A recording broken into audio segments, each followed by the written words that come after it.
January 27, 1944. Birkenau labor camp occupied Poland. The bitter cold penetrated through the thin striped uniform as prisoner number 64,238 stood motionless during the morning roll call, her breath forming small clouds in the frigid air.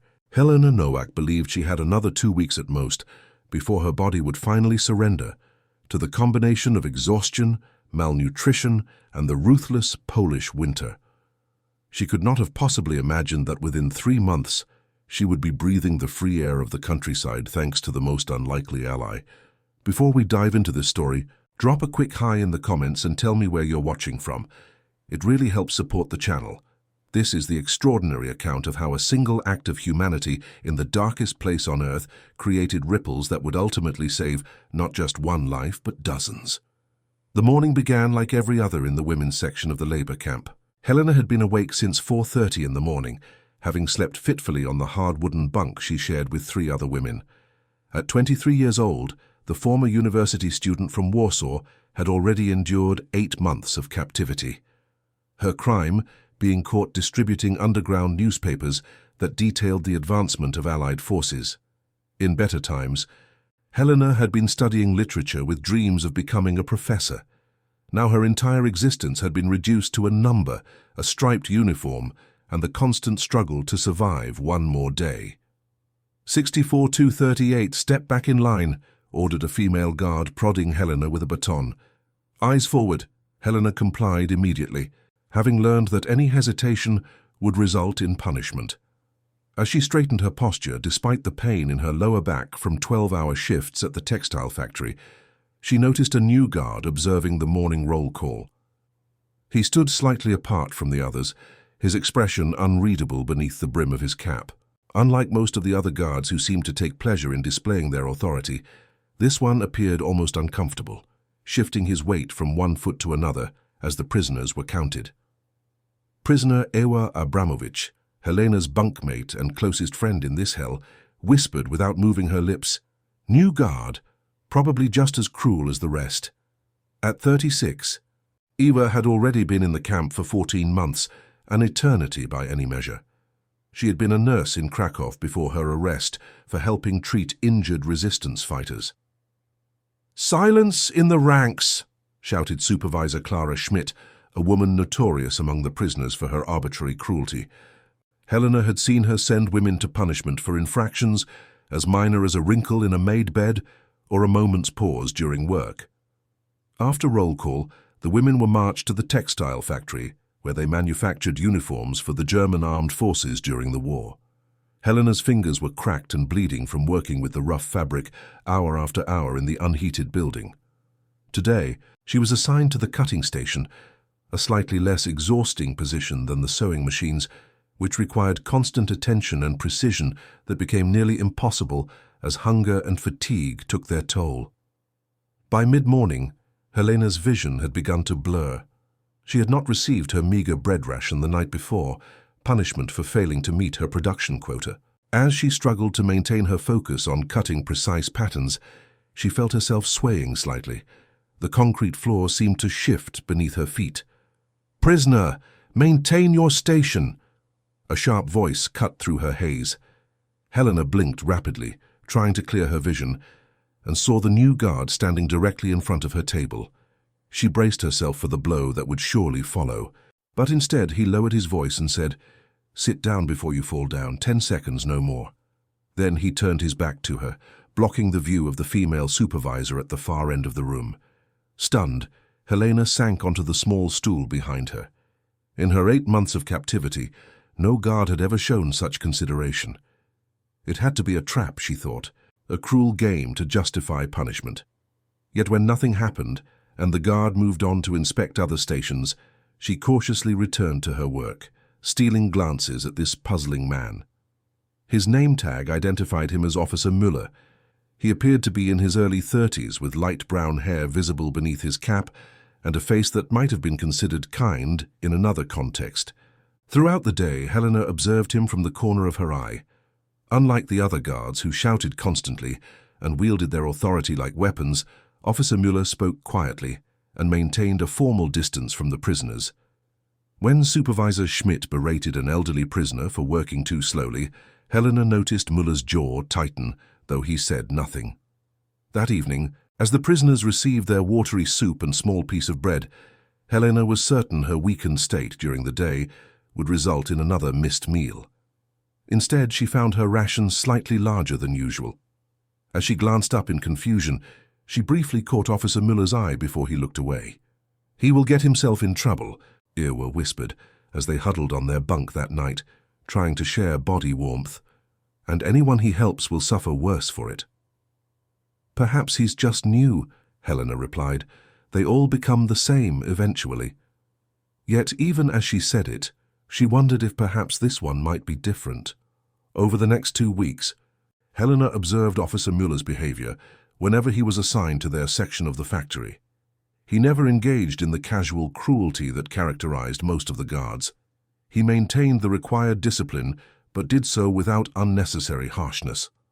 Once, when a young girl named Irina fainted at her station, he had called for water rather than punishment. Such small mercies were so rare that they stood out like beacons in the darkness of their daily existence. February 12th brought a heavy snowfall and temperatures that plunged well below freezing. The prisoners, already weakened by malnutrition and exhaustion, struggled to remain standing during the extended morning roll call. Helena could feel the cold seeping into her bones, and beside her, Iwa's breathing had taken on a worrying rattle. Helena knew the older woman had developed a chest infection that would likely claim her life within weeks without treatment. That afternoon, as Helena worked at the cutting table, she felt something brush against her foot. Looking down, she saw a small package had been pushed beneath her workstation. Glancing up, she caught a glimpse of Officer Muller walking away. With hands shaking from more than just the cold, Helena managed to retrieve the package and conceal it in her sleeve. That evening, hidden in the relative privacy of their crowded bunk, Helena unwrapped the small parcel to find 2 things that seemed like impossible treasures. A small bottle containing what appeared to be medicine and half a chocolate bar. A tiny note written in careful Polish read simply, "For the cough, share the other." The handwriting was unpracticed but legible. "It's a trap," whispered Sophie Kowalski, another bunkmate who had noticed their secretive movements. At barely 19, Sophie had already developed the deep suspicion that helped one survive in the camp. "They're testing us. If we take it, they'll punish us all." "If we don't take it, Iwa dies," Helena responded, looking at her friend's feverish face. With a decisiveness born of desperation, she helped Iwa take a small sip of the medicine. "If I die from poison instead of this cough, at least it will be quicker," Iwa murmured weakly. The 3 women carefully divided the chocolate, each small piece representing more sustenance than they had received in days. They also shared small pieces with the 4th woman in their bunk, Danuta, who had been so quiet lately that sometimes they worried she had died in her sleep. By morning, Iwa's cough seemed less severe, and Helena felt a small surge of strength from the chocolate, not just physical nourishment, but the far rarer food of hope. As they marched to roll call, Helena searched for Officer Muller among the guards, but did not see him. For 3 days he did not appear, and Helena began to fear he had been transferred, or worse, that someone had discovered his small act of kindness. On the 4th day, he returned to supervise the afternoon shift. When he passed by Helena's station, she whispered a barely audible, "Thank you." He gave no indication of having heard her, but later, as the prisoners were being marched back to their barracks, he managed to press another small package into her hand during a moment of confusion when the column stopped to let a supply truck pass. This time, the package contained more medicine for Ewa and something Helena had not seen in months, a small pencil stub and 3 precious scraps of paper. The note read, "Names of the sickest. I will try." That night, Helena wrote down the names of 5 women who were closest to death. Ewa Abramovich, chest infection; Danuta Wojcik, severe malnutrition; Irina Jabłonska, infected wound on leg; Maria Kowalczyk, typhus symptoms; and Lydia Rosenberg, who had collapsed during work the previous day and not returned. Helena did not know if she was still alive. The next day, Helena managed to slip the list to Officer Muller as he inspected her work. His fingers closed around the paper immediately, making it disappear into his pocket without breaking stride. His face remained impassive, but Helena thought she detected the slightest nod. Within 2 days, 3 of the women on Helena's list, including Ewa, had been transferred to work in the kitchens, a much coveted position that provided access to marginally better food and shelter from the elements. The official reason given was a need for additional workers, but Helena knew the truth. Somehow, Officer Müller had arranged it. As February turned to March, a dangerous pattern emerged. Every few days, Officer Müller would find a way to pass small items to Helena: medicine, extra food, occasionally even a pair of woolen socks or gloves that the women would share. In return, Helena would provide names of those in most desperate need, and often, those women would find their situations subtly improved, transferred to less demanding work details, or receiving extra rations for special performance. Helena knew they were both taking terrible risks.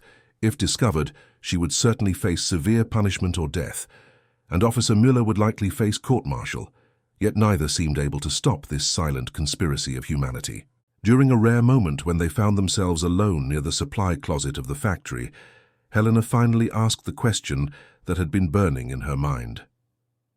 "Why are you helping us?" she whispered.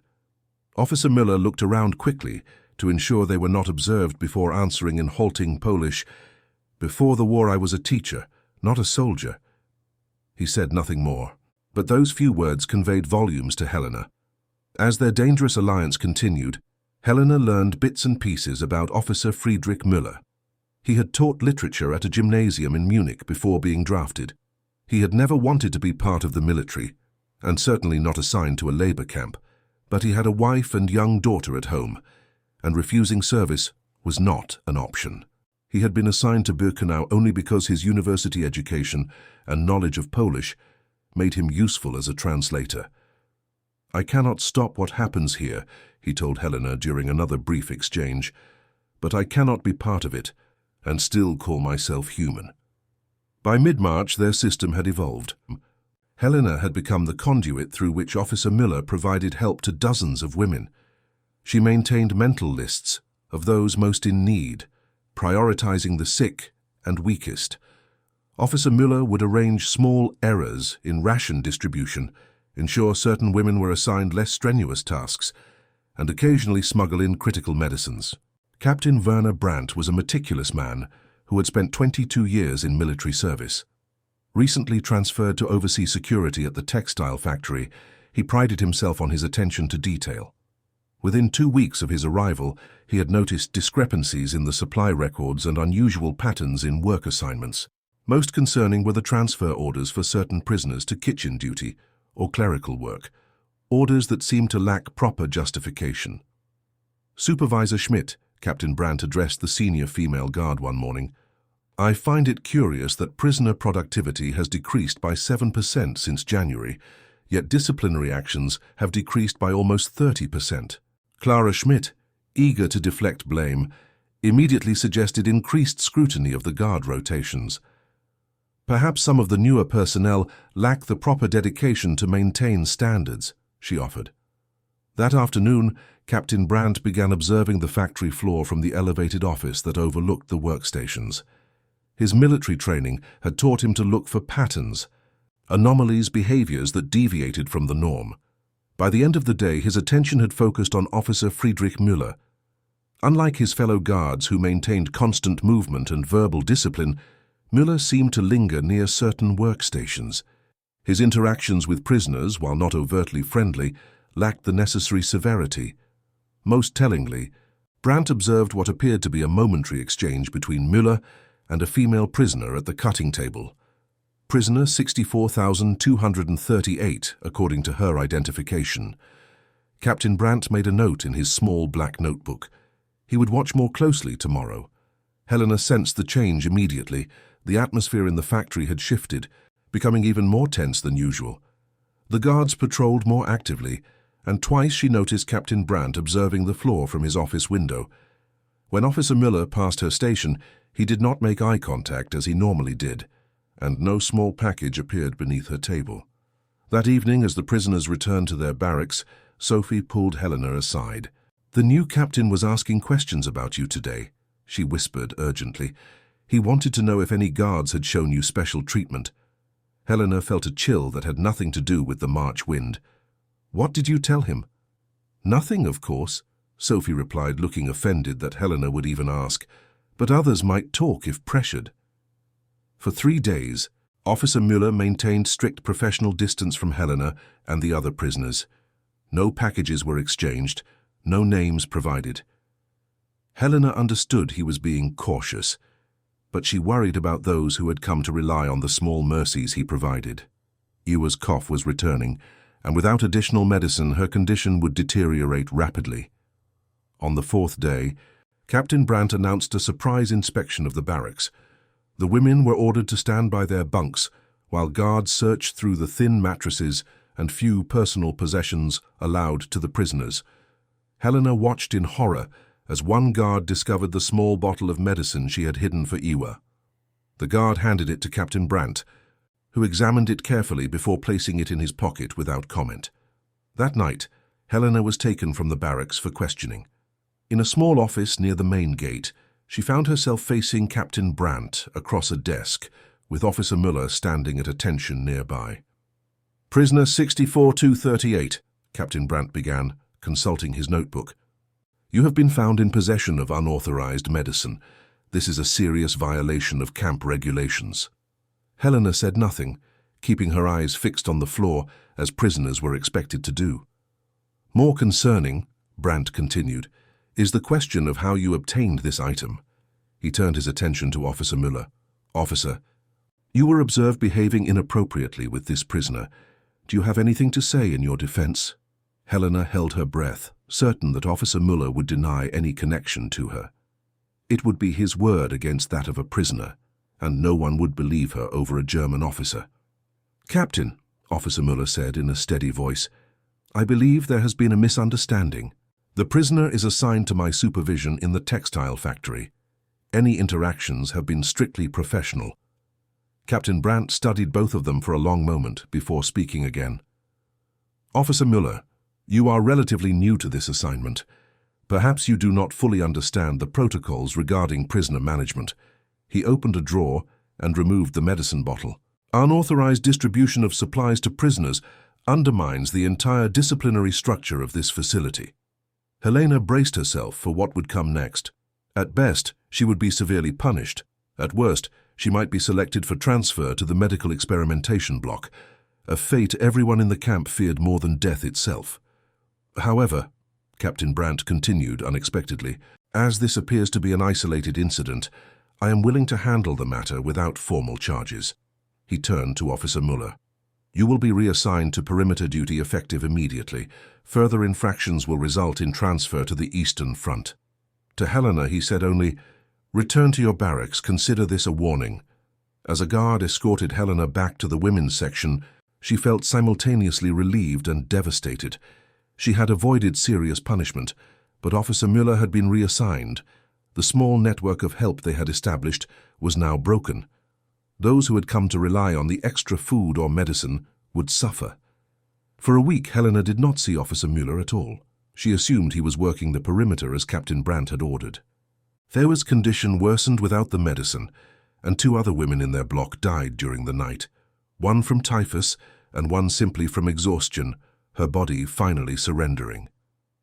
Then, on a cold morning in late March, Helena was summoned to the administrative building to clean the offices, a new assignment she had not held before. As she mopped the floor of a small side office, the door opened, and Officer Müller entered, quickly closing the door behind him. "I have only a minute," he said in a low voice. "Listen carefully. 3 nights from now, you will be assigned to the night shift at the factory along with 7 other women." Helena stared at him in confusion. "I've never worked the night shift. The usual workers have suddenly taken ill. Food poisoning, they think," he said with the ghost of a smile. "I will be on perimeter duty at the southeast corner, near the storage buildings." He pressed a folded paper into her hand. "Memorize this and destroy it. Tell no one except those named on the list." Before Helena could respond, he was gone. That evening, hidden in the washroom, she unfolded the paper to find a diagram of the camp perimeter with a section marked near the southeast corner. Below were 8 names including her own, Ewa's, and Sophie's. The implications were both thrilling and terrifying. Was Officer Müller suggesting what she thought he was? An escape attempt would be virtually suicide. No one escaped from Birkenau. Those caught trying were publicly executed as a warning to others. Yet as Helena considered the alternatives, slow death from starvation, disease, or exhaustion, the wild risk of escape began to seem worth taking. Still, she hesitated to involve the others. By sharing this plan, she would be placing their lives in even greater danger. When she finally told Ewa that night, her friend's reaction surprised her. "We were already dead the moment they brought us here," Ewa whispered. "At least this way, we choose how we face it." By morning, Helena had made her decision. She would trust Officer Müller and share the plan with the women on the list. Whatever his motivations, he had demonstrated genuine concern for their welfare. If there was even the slightest chance of freedom, they had to take it. The next 2 days passed in a blur of nervous anticipation. Helena managed to speak privately with each woman on the list, sharing only the essential information. They would be assigned to the night shift, and there would be an opportunity they must be prepared to take. Some, like Sophie, agreed immediately. Others required convincing, weighing the deadly risk of capture against the slow certainty of their current fate. In the end, all 8 agreed to be ready. As Officer Müller had predicted, Helena and the 7 other women were summoned for night shift duty at the factory. Such assignments were not uncommon when urgent production quotas needed to be met. The night supervisor, a junior guard named Hoffman, who was known for his laziness, seemed annoyed at having to oversee the extra shift. At exactly 2:45 in the morning, the electricity in the factory flickered and then went out completely. In the sudden darkness, Helena heard Guard Hoffman curse and call out that he was going to check the circuit breakers. As soon as his footsteps faded, Helena whispered urgently to the others, "Now follow me." Using the layout she had memorized from Officer Müller's diagram, Helena led the group through the darkness to a side door that was supposed to be locked, but now stood slightly ajar. They slipped out into the cold night air, their hearts pounding so loudly Helena feared the sound alone would alert the guards in the watchtowers. Keeping to the shadows, the 8 women made their way toward the southeast perimeter. The section of fence Officer Müller had marked on the diagram was obscured from the nearest watchtower by a storage building. As they approached, Helena saw a figure waiting in the shadows. Officer Müller motioned them forward urgently. "Quickly," he whispered. "The power will return in 3 minutes." He pointed to a section of fence where the ground had been excavated beneath the wire, creating a narrow tunnel. "One at a time. Stay in the tree line once you're through. I'll meet you 1/2 kilometer east." Helena urged the others to go first. One by one, the women slid beneath the fence, scraping skin against the frozen ground but making no sound of complaint. Ewa, weakened by her illness, required help from Sophie to make it through. As the last woman disappeared into the darkness beyond the perimeter, Helena turned to Officer Müller. "Why are you doing this?" she asked one final time. He hesitated before answering. "My grandmother was Polish, from Warsaw like you." He glanced nervously at the darkened watchtower. "In another life, you could have been my cousin or my sister." He gestured urgently toward the fence. "Go now, the power—" At that moment, floodlights suddenly blazed across the compound as emergency generators kicked in. An alarm siren began to wail. Officer Müller pushed Helena roughly toward the fence opening. "Go!" he commanded. "I'll create a distraction." Before she could protest, he had drawn his pistol and fired 2 shots into the air. "Escape attempt! Southeast perimeter!" he shouted loudly enough for the guards in the watchtower to hear. Then, in a much lower voice meant only for Helena, he added, "Tell them I tried to stop you. It's your only chance." Helena slid beneath the fence, feeling the cold earth against her face and the wire catching on her clothing.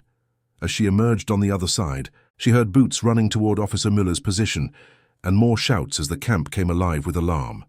Without looking back, she ran for the tree line where the others waited. The forest offered cover but limited visibility. The 8 women, none of whom had been outside the camp perimeter in months, struggled to maintain direction in the darkness. Ewa's breathing had become labored again, and Helena feared the exertion might kill her friend, before they could reach safety. "He said to go half a kilometer east," Helena whispered to the group. "But I don't know if—" "This way," interrupted Lena Nowicki, a former schoolteacher who had been captured for teaching Polish history to children. "The moss grows thicker on the north side of the trees. East is this direction." They moved as quickly as their weakened bodies would allow, every snap of a twig or rustle of leaves sending spikes of fear through the group. Behind them, searchlights swept the area near the camp, and they could hear the distant barking of dogs. The pursuit had begun. After what seemed an eternity but was probably less than 20 minutes, they reached a small clearing where a farm wagon stood waiting, hitched to 2 horses. Beside it stood a man in civilian clothes, his face hidden beneath the brim of a hat. "Friedrich sent you?" the man asked in Polish as they approached cautiously. Helena stepped forward. "Yes, he said to meet half a kilometer east." The man nodded and gestured to the wagon. "Quickly then." Under the hay. As the women climbed aboard, the man helped Eva, who could barely stand by this point. "I'm Jan," he said quietly. "Friedrich's wife is my cousin. We've been helping move people for months." Helena was stunned by this revelation. There were others before us. "You're the 23rd through 29th, Jan confirmed as he covered them with hay. "Not all from your camp, some from work details outside the wire. Friedrich has been planning your group's escape for weeks." As Jan took the reins and set the horses in motion, Helena felt a complex mix of emotions: hope that they might actually survive, worry for those they'd left behind, and overwhelming gratitude toward Officer Friedrich Müller, whose true name she might never know, and whose fate remained uncertain. Had his distraction worked? Would he be able to explain the escape in a way that didn't implicate him? Or had he sacrificed himself to save 8 women he barely knew? The wagon rumbled along rarely used forest paths, avoiding main roads where checkpoints might be established. The women remained hidden beneath the hay, hardly daring to breathe when they occasionally passed other vehicles. Jan explained in whispers that they were heading to a safe house operated by the Polish resistance, where they would be given new identification papers and eventually moved further west to areas with active partisan groups. As dawn broke through the trees, Helena allowed herself to contemplate something she had not dared think about in nearly a year: a future. Whatever happened next, whether they were recaptured or managed to remain free, Officer Müller had given them an invaluable gift: the chance to die as human beings rather than as numbers in a system designed to erase their humanity. The wagon continued its journey as the first light of day filtered through the forest canopy. Behind them, the camp would be in turmoil, the escape discovered, and the hunt intensified. Ahead lay uncertainty, danger, and the faint glimmer of hope. And somewhere between those two realities stood a German officer who had decided that some rules must be broken if one was to remain human in an inhuman world. April 2nd, 1944. A farmhouse 30 kilometers south of Krakow, Poland. Helena Nowak sat by the window, watching raindrops trace paths down the clouded glass as she contemplated how dramatically her life had changed in just 1 week. The worn but clean dress she now wore felt strange against her skin after months in the coarse striped uniform. Her hair, though still brutally short, was clean, and for the first time since her capture, she felt a fragile sense of personhood returning.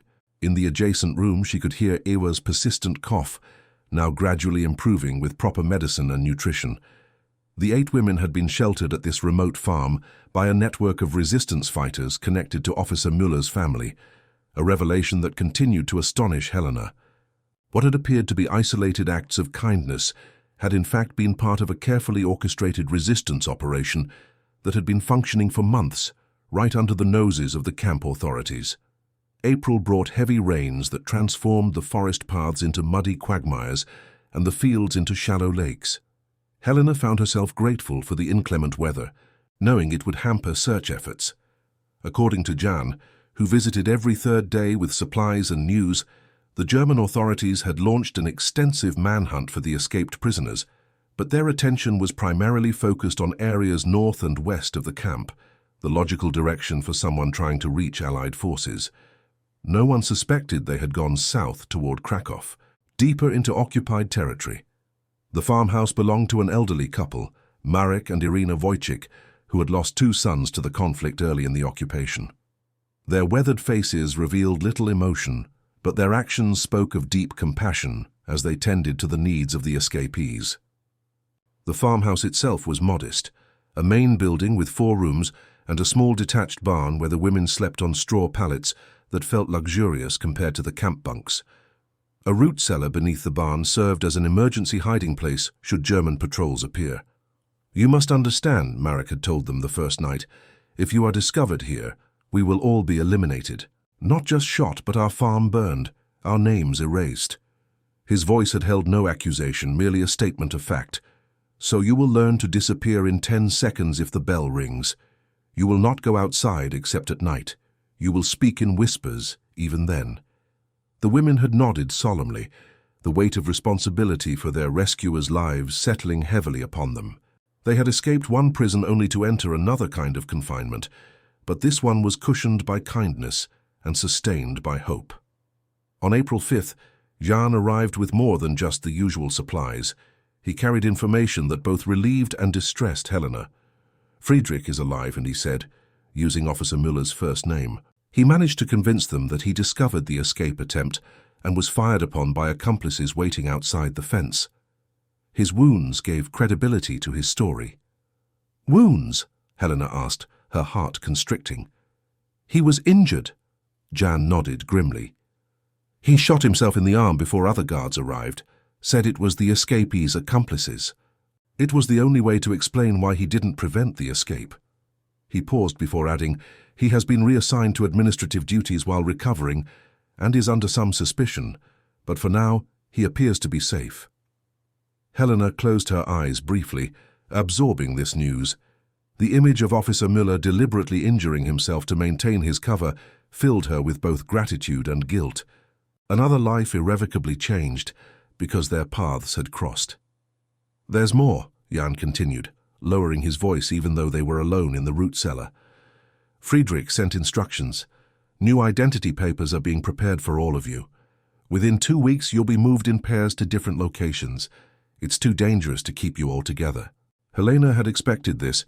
8 women suddenly appearing in any community would raise suspicions, but the thought of separating from Iwa and the others, after all they had endured together, created a hollow feeling in her chest. These women had become more than friends. They were the only family she had left. "Where will we go?" she asked. "Better you don't know until the time comes," Jan replied. "Friedrich believes there may be an informant in the resistance near Krakow. The less information any of you have, the safer everyone remains." That night, Helena shared the news with the others. Sophie, whose youthful resilience had helped sustain the group's spirits, reacted with characteristic optimism. "New identities! Perhaps I'll become a wealthy countess," she joked, striking an exaggerated pose that made the others smile despite their anxiety. Lena, the former teacher, was more pragmatic. "We'll need believable backgrounds, stories that can't be easily verified, and we'll need to remember every detail perfectly." Ewa, still weak but improving daily, reached for Helena's hand. "Will we ever see each other again after we separate?" The question hung in the air, impossible to answer. In the silence that followed, Helena realized how completely their fates had become intertwined.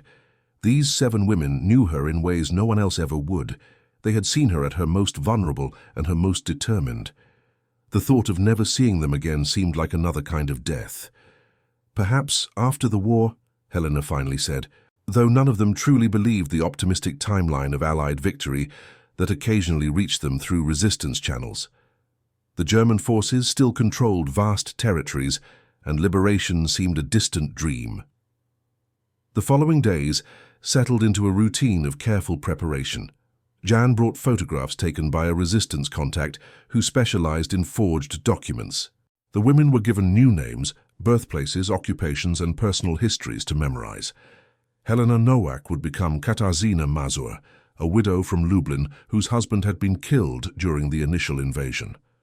Her new papers identified her as a seamstress, a skill she had indeed acquired during her months in the textile factory. Ewa would become Anna Kowalski, Katarzyna's cousin, also widowed. They would be sent together to Zakopane, a mountain town where a resistance sympathizer owned a small inn that needed staff. Their physical condition had improved enough that they no longer immediately presented as camp escapees, though both remained gaunt and moved with the careful conservation of energy that had become second nature during captivity. On April 12th, as Helena was helping Irina preserve early spring vegetables in the kitchen, the warning bell rang, 3 short peals that signaled potential danger.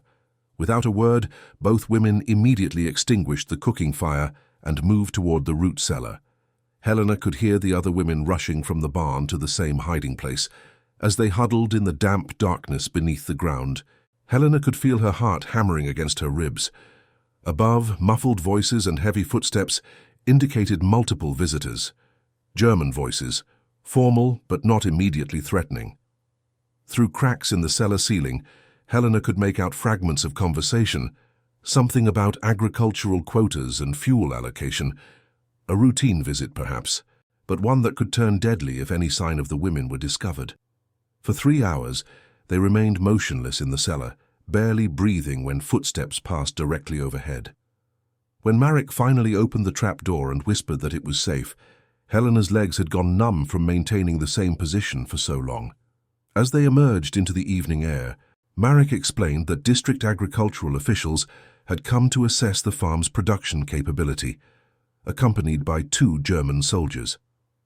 "They took most of our spring wheat allocation," he said matter-of-factly. "We'll need to be more careful with food." The resignation in his voice spoke volumes about the regularity of such requisitions. The occupiers took what they wanted, leaving just enough for survival. That night, unable to sleep, Helena found herself sitting at the small table in the kitchen with Irina, who was mending clothes by the light of a single candle. The older woman worked in silence for some time before speaking. "You remind me of my daughter," she said without looking up from her stitching. She was studying in Warsaw, too, before. Helena hadn't known the Wojciechs had a daughter. "Where is she now?" Irina's hands stilled for a moment. "We don't know. She was taken 2 years ago. No word since." She resumed her methodical stitching. "That's why we help. Every girl we hide, I think maybe someone is doing the same for my Magda." Helena reached across the table and placed her hand over Irina's weathered one. No words seemed adequate, so they sat in companionable silence, connected by loss and faint hope. On April 15th, Jan arrived with news that accelerated their plans. "You must leave tonight," he told Helena and Iwa. "There's been a security alert in Krakow. Document checkpoints are being established throughout the region." Within hours, Helena and Iwa found themselves in the back of a hay wagon once again, this time driven by a stern-faced woman who introduced herself only as Maria. They had said hasty goodbyes to the other women, exchanging embraces and whispered promises to find each other after. No one acknowledged the unlikely nature of such reunions. The journey to Zakopane took 3 nights, traveling only after dark and hiding during daylight hours in safe houses along the way. Twice they encountered checkpoints that required detours, adding miles to their journey. Maria spoke little, but her competence was evident in how she navigated the complex network of back roads and resistance contacts. On the 3rd night, they arrived at a small inn nestled against the backdrop of the Tatra Mountains. Compared to the Wojciechs' farm, it seemed almost luxurious, with actual beds and a private room for the 2 women in the attic. The owner, Piotr Nowicki, was a bearded man in his 50s with a pronounced limp from the previous war. "You'll work in the kitchen and cleaning rooms," he told them bluntly. "German officers sometimes stay here when traveling through. You will be invisible to them. You will speak only Polish, never German, even if you understand what they're saying.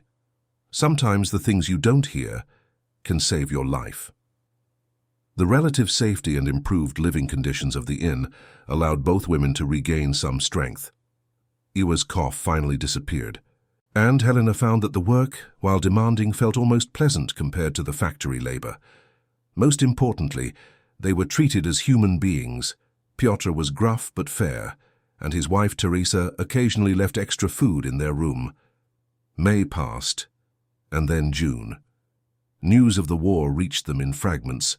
Allied forces had landed in France, creating a new front that stretched German resources thinner.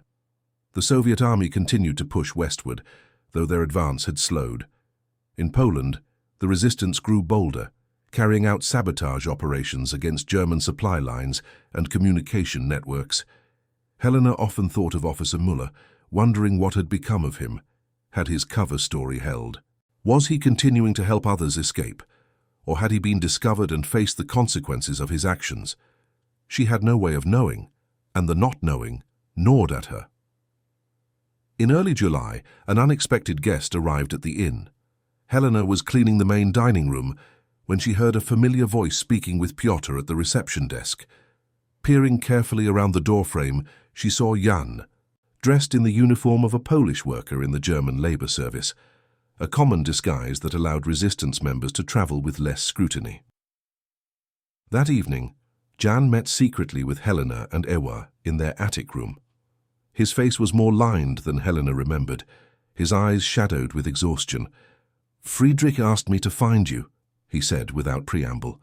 "He wanted you to know that Sophie and Lena have safely reached partisan units near the Slovak border. The others have been dispersed to farms and villages where they can blend in." Relief flooded through Helena. "And Friedrich himself? Is he safe?" Jan's expression darkened. "He was transferred to the Eastern Front in May, infantry unit. His last message came 3 weeks ago. He didn't need to elaborate on what such an assignment likely meant. He saved us," Ewa said softly. "All of us." Jan nodded. "He saved many more than you know.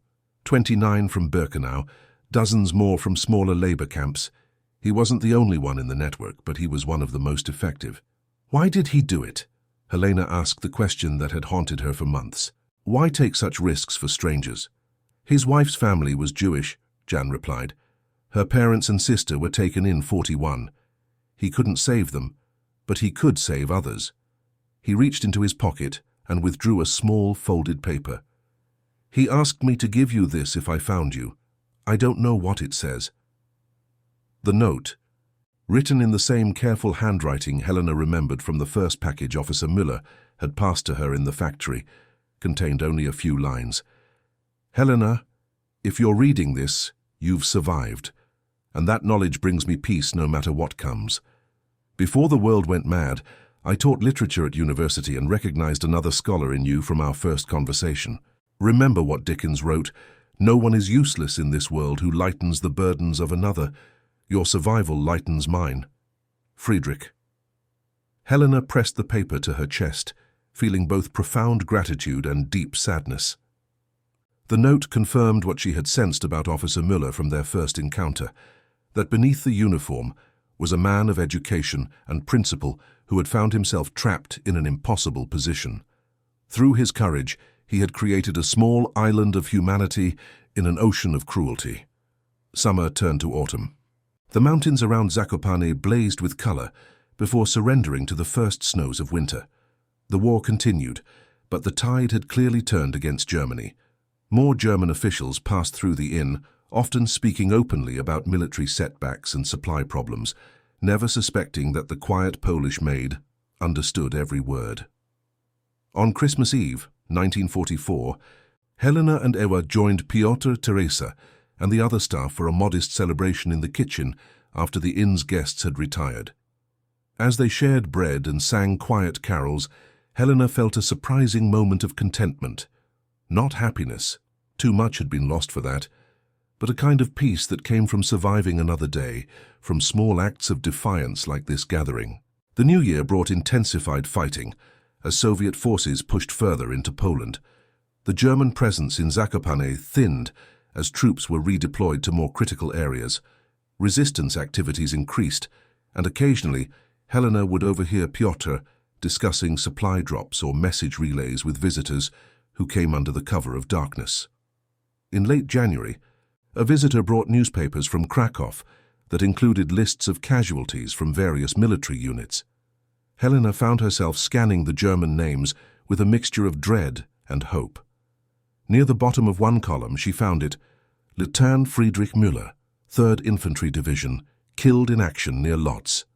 Her eyes blurred with tears as she read the brief entry. There was no way to know if this was her Friedrich Müller. It was not an uncommon name, but something in her heart told her it was. That night, she confided in Eva. "I feel as though I've lost family," she admitted. "Is that strange, to mourn an enemy?" Eva considered this before answering. "He was never our enemy. The uniform was." She took Helena's hand. "I will light a candle for him tomorrow. Not all heroes are on the same side of a conflict." By March 1945, it was clear that Germany was losing the war. The inn now hosted Soviet officers rather than German ones, and while conditions remained difficult, there was a palpable sense that liberation was approaching. Helena and Iwa continued their roles as Katarzyna and Anna, uncertain whether it was safe to reclaim their true identities, even as Poland was being freed from German occupation. Their caution proved wise. As Soviet forces secured Poland, a new kind of oppression began to take shape. Those suspected of collaboration were arrested, sometimes executed. Anyone with connections to the West or certain resistance factions faced persecution. The war was ending, but peace remained elusive. In April, almost exactly 1 year after their escape, Helena received a message through resistance channels. Sophie and Lena had survived and were attempting to make their way to Zakopane to reunite with Helena and Oa. The news brought both joy and anxiety. Travel remained dangerous, and their false identities had become a kind of safety net that would be compromised by such a reunion. Piotr, who had become almost paternally protective of the two women, advised caution. "Wait until things stabilize. The Soviets are not always liberators." But Helena could not bear the thought of Sophie and Lena undertaking a dangerous journey only to find that she and Oa had moved on. They decided to remain at the inn at least until summer, hoping their friends would reach them safely. May 8th brought the official end of the war in Europe. In Zakopane, the news was met with subdued celebration. Too much had been lost, too many remained missing, and the future under Soviet influence looked uncertain. For Helena and Iwa, the day carried mixed emotions: relief that the systematic persecution had ended, grief for those who hadn't survived, and lingering fear about what would come next. "Do you ever think about going back to Warsaw?" Iwa asked, as they sat on the inn's porch that evening, watching the sunset paint the mountains gold. Helena considered the question. "Sometimes, but I don't know what's left there. My family, our apartment, the university, all might be gone." She looked at her hands, no longer bearing the calluses from factory work, but now marked by the different work of the inn. "And you? Would you return to Krakow?" Ewa shook her head. "I received word that my husband's brother survived. He's in London now. If I could find a way—" She left the thought unfinished. The possibility of rebuilding lives, of futures that extended beyond immediate survival, felt both exhilarating and terrifying. For so long, their horizon had extended only to the next day, the next meal, the next potential danger. Now, years stretched before them, full of unknown possibilities. 2 weeks later, a farmer's wagon arrived at the inn around dusk. Helena was in the kitchen preparing vegetables for the evening meal when Teresa called her to the front. "Visitors asking for Anna and Katarzyna," she said, using their false names but with a meaningful look that suggested these were not ordinary guests. Heart pounding, Helena dried her hands and followed Teresa to the reception area. There, looking thin but very much alive, stood Sophie and Lena. For a moment, the four women simply stared at each other, as if unable to believe the reality of their reunion. Then Sophie broke the spell, rushing forward to embrace Helena with a cry of joy that held a year's worth of fear and hope.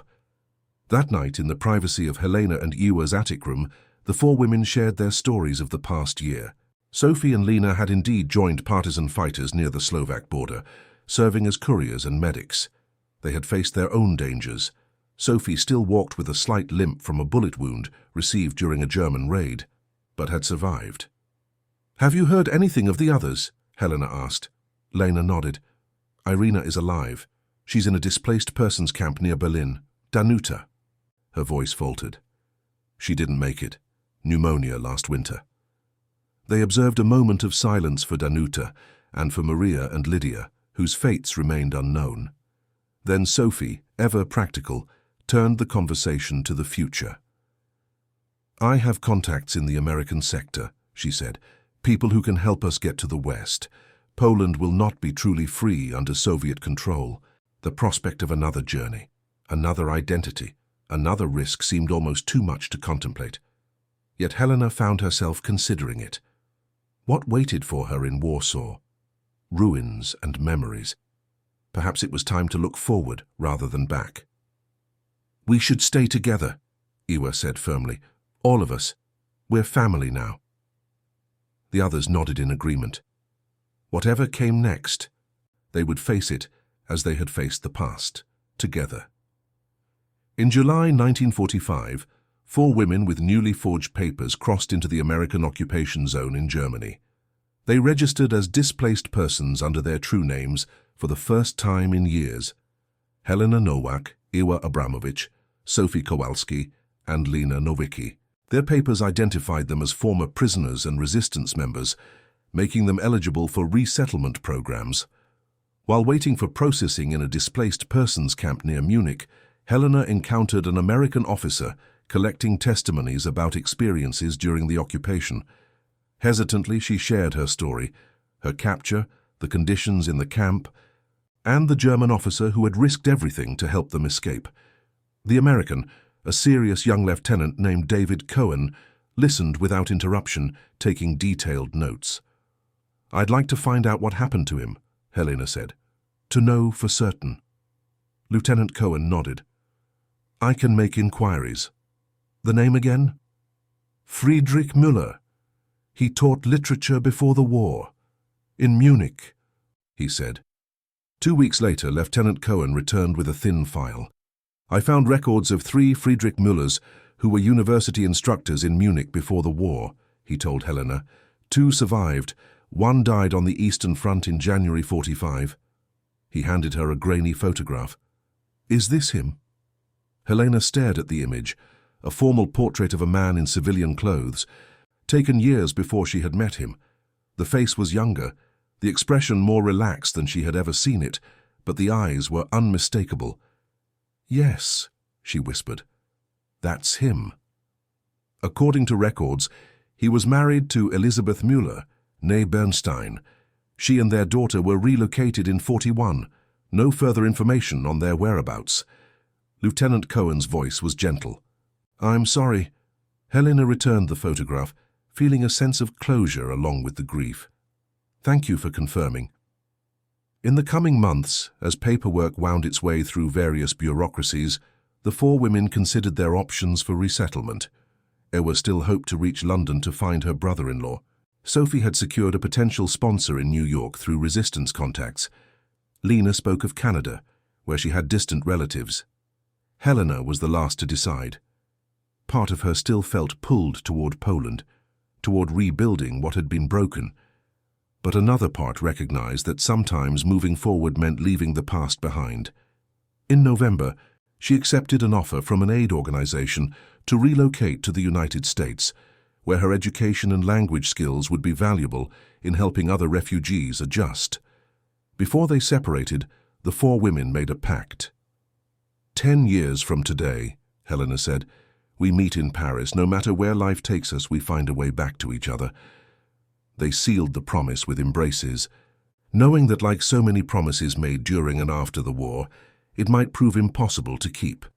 Yet the intention itself mattered, the determination to maintain the bonds that had been forged in the darkest of circumstances. On the day of her departure for America, Helena visited a small Catholic church in Munich. Though not particularly religious, she lit a candle and said a prayer for Friedrich Müller, the man who had recognized her humanity when the world had tried to reduce her to a number. She had survived because one person had refused to see her as an enemy, had broken rules that should never have existed, had remembered that beneath uniforms and labels and numbers lay human beings worthy of compassion. As the ship carrying Helena and dozens of other refugees pulled away from the European coast in February 1946, she stood at the rail watching the land recede. The wind caught her hair, now grown long enough to curl around her shoulders, and she breathed deeply of the salt air. Ahead lay uncertainty but also possibility, a life she had nearly lost, now reclaimed. Behind her remained the ashes of war, the millions who had not survived, and the memory of unexpected courage that had given her this second chance. In her pocket, carefully preserved, was Friedrich Müller's note: "No one is useless in this world who lightens the burdens of another." In the years to come, through her work with refugee organizations, her advocacy for survivors, and eventually her return to academic life as a professor of European history, Helena would make those words her guiding principle. Each life she touched, each story she preserved, each student she mentored became part of Friedrich's legacy, a testament to the power of one person's choice to remain human in the face of inhumanity. March 10th, 1955, Paris, France. Helena Nowak. Now Dr. Helena Nowak of Columbia University sat at a cafe table on the Champs-Élysées, watching pedestrians pass by in the spring sunshine. At the table with her were Iwa, Sophie and Lena, all bearing the marks of the intervening years in subtle ways. Iwa's hair had streaks of silver now.